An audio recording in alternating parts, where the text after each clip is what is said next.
आप लोगों को तो पता ही चल गया है कि मेरे वीडियो इतने दिन से क्यों नहीं आ रहे हैं और कोई कैसे वीडियो बना सकता है। पूरा 1 महीना हो गया है हम लोग किस सिचुएशन से गुजरे हैं।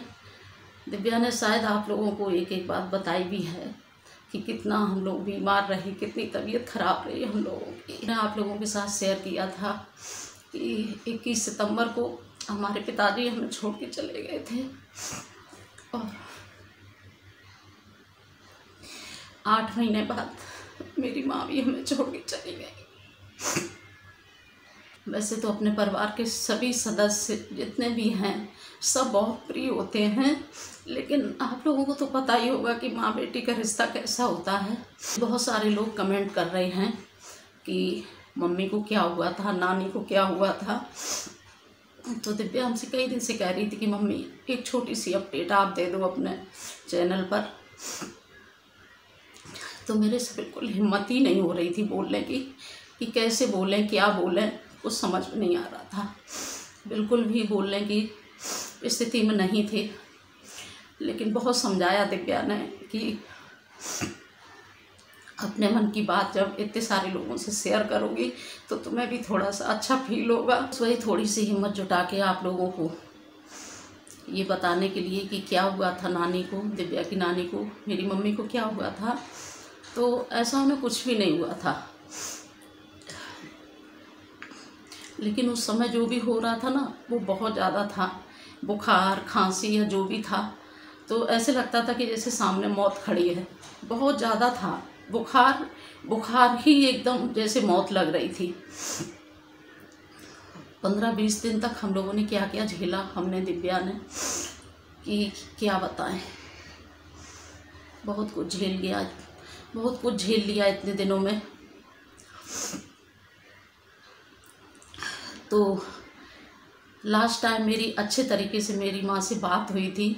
अब हमें डेट तो नहीं याद है, लेकिन होली के बाद जो चैत की जो नवरात्रि आती हैं तो 9वीं वाले दिन मेरी मम्मी से मेरी अच्छे से बात हुई थी। तो हमने जब बेटू का कन्या पूजन कर दिया, क्योंकि आप लोगों को तो पता ही है 2 साल से यही सब कुछ चल रहा है, तो बेटू का ही कन्या पूजन घर में कर देते हैं, मतलब सारा माता रानी का प्रसाद बना के।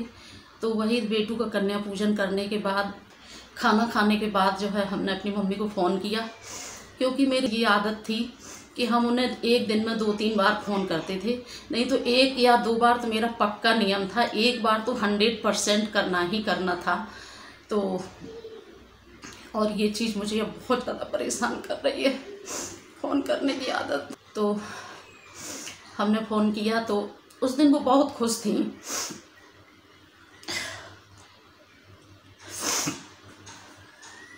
बहुत ज़्यादा खुश थी। तो हमने कहा खाना पीना हो गया? कह रही हाँ बिटिया खाना पीना हमने सब बना लिया। तो हमने कि और तुम्हारे यहाँ? हमने कहा हमने भी बना लिया और बेटू का हमने कन्या पूजन कर दिया। यहाँ पे कन्या मिलने का तो कोई सवाल ही नहीं, और जो है माहौल भी इतना ख़राब चल रहा है। तो एकदम हंस के बहुत खुश होके बोली हमें तो खूब सारी कन्या मिल गई बिटिया, हमें तो 9 कन्या मिल गई और 2 लंगूरे मिल गए। तो हमें भी खुशी हुई। तो उन्होंने जो है हलवा, पूड़ी, चना, सब्जी, मतलब सब कुछ बनाया था। 9 कन्या, 2 लंगूरा, और मतलब सबको जो है बहुत अच्छे तरीके से खिला पिला के कन्या को विदा किया था। तो जो है तबीयत ख़राब होने से पहले बस लास्ट बात जो अच्छी तरीके से हुई थी हम लोगों की तो वही थी, उसी दिन थी। दाल की कचौड़ी बनाई थी, उन्हें दाल की कचौड़ी बहुत पसंद थी। तो यही सब बातें करते रहे। तो जब दूसरे दिन हमने फ़ोन किया तो मेरे बड़े वाले भाई थे उनके पास, क्योंकि वो उस समय जो है प्रॉपर गांव में थी। तो कहने लगे कि हम दोनों लोगों को बुखार आ गया है, हल्का हल्का सा फीवर जैसा हो रहा है। तो हमने कहा दवाई ले लेना, मौसम नहीं सही चल रहा है और हमें भी कुछ ऐसा ही लग रहा, और हमें भी जो है दूसरे दिन कुछ ऐसा ही लग रहा था। तो हमने ये सोचा कि नवरात्र की पूजा वगैरह करते रहे, 2-2 बार नहाया है, तो हो सकता है इसी की वजह से थोड़ा सा लग रहा होगा। तब तक जो है फ़ोन करके पूछते थे तो भैया कहते थे कि मतलब कुछ आराम है, कभी कहते थे कि नहीं आराम है। एक दिन बोले कि जो है हमें तो आराम है लेकिन अम्मा की तबीयत कुछ सही नहीं लग रही है, और हमें यहाँ पे बहुत तेज़ वाला जो है बुखार चढ़ा था। तो हम एकदम से घबरा गए और हम एकदम से हमने कहा कि क्यों, क्या हुआ, बोलती नहीं है क्या? तो कह रहे नहीं पागल, बोलती बोलती तो सब है, आज उन्होंने दलिया भी खाया था। तो हमें मतलब एकदम से इतना सुकून सा मिला। हमने कहा चलो जो है कोई बात नहीं। लेकिन इन सब चीज़ों के साथ मेरे साथ जो है इस बार एक बहुत अलग चीज़ हुई, क्योंकि मम्मी की एज भी ज़्यादा हो गई थी, तो एज के हिसाब से शरीर में थकान भी आ जाती है जल्दी जल्दी।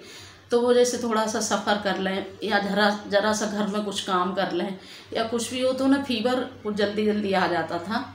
तो हम ये सोचते थे कि कोई बात नहीं, बुखार तो इन्हें आ ही जाता है मम्मी को जल्दी जल्दी, दवाई खाएंगे सही हो जाए। लेकिन जिस दिन से हमने तबीयत की उनकी सुना कि तबीयत ख़राब है, तो बस उसी दिन से एक अलग सी फीलिंग मेरे दिमाग में, मतलब पता नहीं जो है क्या चीज़ थी वो, मतलब एक अलग फीलिंग हो गई थी मेरे दिमाग में कि मतलब जैसे ही सुनते थे कि उनकी तबीयत नहीं सही तो एक अजीब सा डर लग जाता था, बहुत तेज़ वाला। तो उन्होंने खबर की कि जो है हम आ गए हैं यहाँ डॉक्टर को दिखाने, तो हमें थोड़ी सी तसल्ली हुई। लेकिन वो जो एक अलग फीलिंग चल रही थी दिमाग में वो नहीं निकली। जब हमने कहा कि चलो अब ये वहाँ पहुँच गई हैं डॉक्टर के पास तो ठीक हो जाएंगी, फिर हमने 2 दिन तक जो है कोई बात नहीं करी, उनसे नहीं कर पाई। तीसरे दिन हमने अपने दिमाग में सोचा कि मेरी इतनी तबीयत ख़राब है लेकिन मेरी माँ फ़ोन क्यों नहीं कर रही, क्यों नहीं पूछ रही हूँ मैं, मुझे क्या पता था। फिर उन्हें वहाँ जब आराम नहीं मिला तो फिर मैनपुरी वाले भैया आए, वो ले गए उन्हें अपने साथ वहाँ जो है। और उस समय आप लोगों को तो पता ही है कि कोरोना वाला कितना ज़्यादा चल रहा था कि अगर लोगों को छींक भी आ जाती थी तो यही लगता था कि कोरोना है कोरोना है कोरोना, सबको बस यही।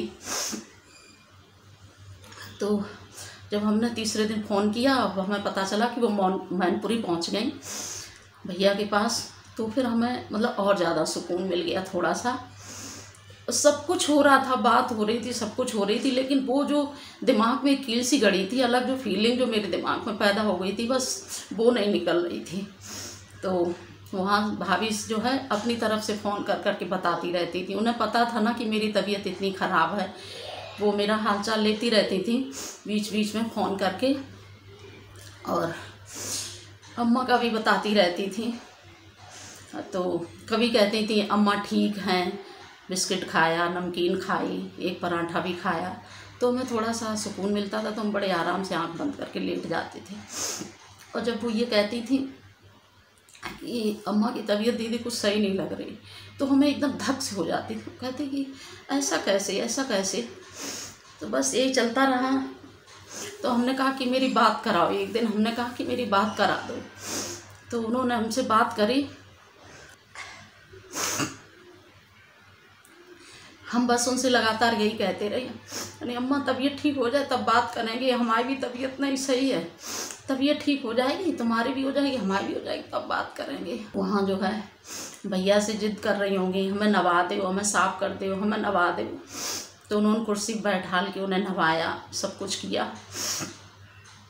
हालांकि उससे पहले जो है सब जगह ये बात फैल चुकी थी कि मेरी माँ को कोरोना है, बिना टेस्ट के, बिना किसी टेस्ट के, बिना किसी रिपोर्ट के, सब जगह ये बात फैल गई थी। लेकिन अगर कोरोना होता, आप लोगों के साथ आगे शेयर करेंगे कि कोरोना वाले पेशेंट की ऐसे देखभाल नहीं की जाती है जैसे जो है मेरे भाई ने की थी उनकी।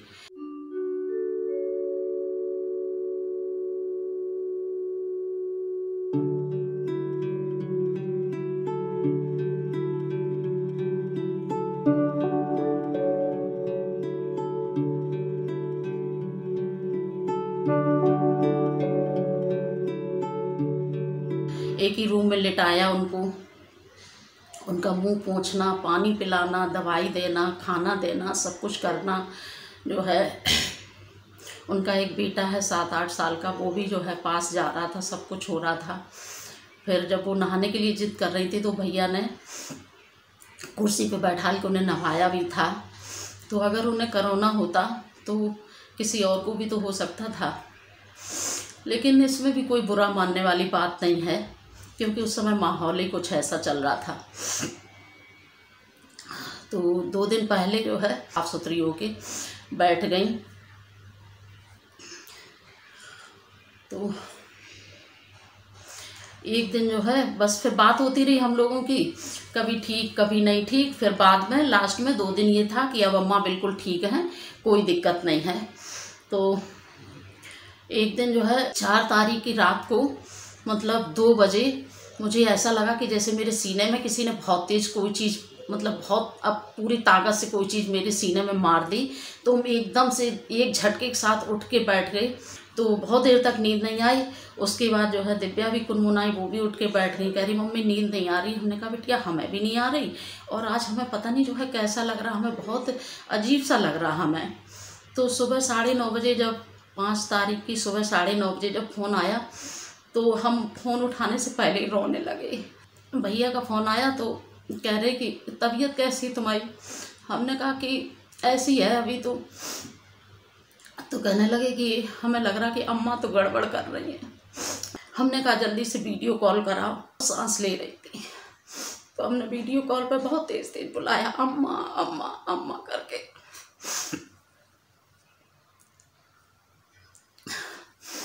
तो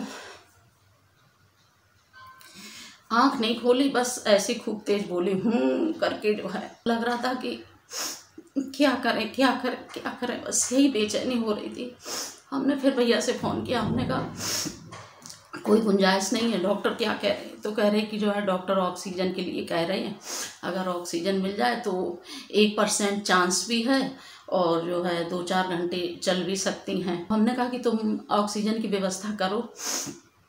ऑक्सीजन की व्यवस्था करने में लग गई। इधर दिव्या भी परेशान रोने लगी कि मम्मी मामा से कहना कि जो है जितने की भी ऑक्सीजन मिले, क्योंकि आप लोगों को पता है कि उस समय ऑक्सीजन का क्या हाल चल रहा था। दिव्या बोली मम्मी कितने की भी ऑक्सीजन लगे, नानी की ऑक्सीजन लगवा दो, मामा से कहना कोई टेंशन लेने की ज़रूरत नहीं है। तो कहीं ऑक्सीजन नहीं मिली। फिर हमने फ़ोन किया तो बताया कि ऑक्सीजन तो नहीं मिल रही है, सरकारी हॉस्पिटल में जो इमरजेंसी में एडमिट करा सकते हैं। तो हमने कहा कि ये सरकारी हॉस्पिटल में एडमिट कराओगे, अगर कुछ हुआ तो फिर बाद में देखने को मतलब मिलेंगी कि नहीं मिलेंगी। तो कहने लगे कि ये कोई गारंटी नहीं है, एक बार अगर अंदर गई, क्योंकि सिचुएशन इस समय बहुत ज़्यादा ख़राब चल रही है। और आप लोगों को तो पता ही है कि मतलब 4-5 तारीख में क्या हालात चल रहे थे सब जगह के। तो सारी न्यूज़ें देख देख के और ज़्यादा दिमाग ख़राब हो रहा था कि हॉस्पिटल के अंदर क्या हो रहा है, क्या चल रहा है, मतलब कैसे लोग तड़प रहे हैं, कोई नहीं पूछ रहा है। तो मेरा मतलब मन मेरा नहीं गवाही दिया। तो हम बार बार ये कह रहे थे अगर चांस हो तो ले जाओ हॉस्पिटल, नहीं तो नहीं ले जाओ। लेकिन वो नहीं माने, तो हॉस्पिटल ले जाने के लिए जो है व्यवस्था करने लगे।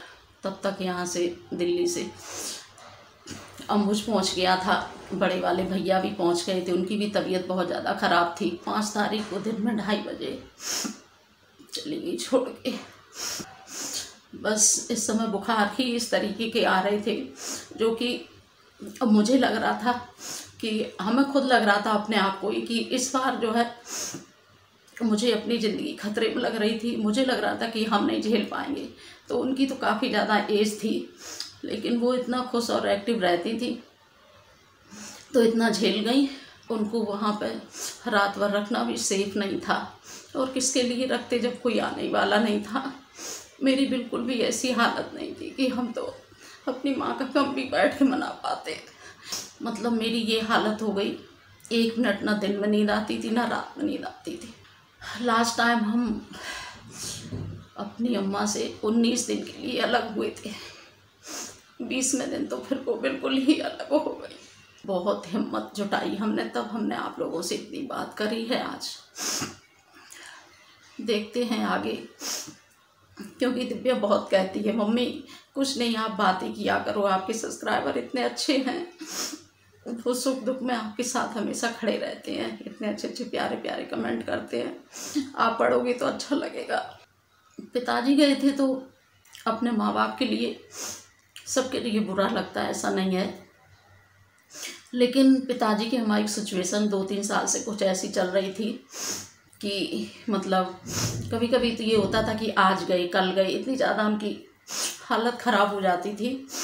तो कहीं ना कहीं दिमाग में ये था, और पिताजी काफ़ी दिन तक जो है अस्वस्थ भी रहे, 1 महीना चारपाई पे भी रहे, मतलब उठने बैठने में थोड़ी उन्हें दिक्कत होती थी, पकड़ के उठाना बैठाना पड़ता था। लेकिन मम्मी का तो सपनों में भी नहीं सोचा था कि ऐसे छोड़ के चली जाएंगी 8 महीने के अंदर ही अंदर। उनके जाने के बाद से ऐसे लग रहा है पूरी दुनिया खाली हो गई, वीरान हो गई। और सबसे ज़्यादा जो हमें फ़ोन करने की आदत थी वो हमें बहुत ज़्यादा दिक्कत हो रही है। जैसे फ़ोन करने का टाइम होता है एकदम फ़ोन के ऊपर हाथ जाता है कि बात कर लें। कई दिन तो हमने पागलों की तरह फ़ोन मिलाया, स्विच ऑफ पड़ा होगा कहीं, पता नहीं कहाँ।